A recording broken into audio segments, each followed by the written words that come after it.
আর্য এবং অপর্ণাকে সোজা ছাদনাতলায় নিয়ে বিয়ে পড়িয়ে দিবে অপর্ণার মা। হ্যাঁ প্রিভার্স, এমনটি দেখা যাবে আজকের পর্বে। সম্পূর্ণ জানতে ভিডিওতে একটি লাইক দিয়ে চ্যানেলটি সাবস্ক্রাইব করে পুরো ভিডিওটি দেখতে থাকুন।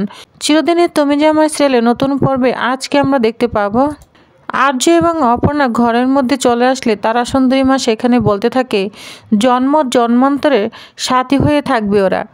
তখন অপর্ণার মা সুমি বলতে থাকে, একদম মা, ঠিক বলেছ তুমি। দুজনকে নেবার ছাদনাতলায় নিয়ে একদম দাঁড় করে বিয়ে পড়িয়ে দিব, তাহলেই আমার শান্তি। এরপর অপর্ণার বান্ধবী এবং সন্তু অপর্ণা এবং আর্যকে ধরে নাচ করতে থাকে, খুব আনন্দ করতে থাকে। বিয়ে বিয়ে বলে তারা মজা করতে থাকে আর বলতে থাকে হ্যাঁ এবার ছাদনাতলায় নিয়ে গিয়ে আর্য এবং অপর্ণার বিয়ে দিবে। তো প্রিভিয়াস, তাহলে আজকের আপডেটটি কেমন লেগেছে অবশ্যই কমেন্ট করে জানাবেন। পরবর্তী আপডেটটি জানতে অবশ্যই চ্যানেলটি সাবস্ক্রাইব করে রাখুন। ধন্যবাদ।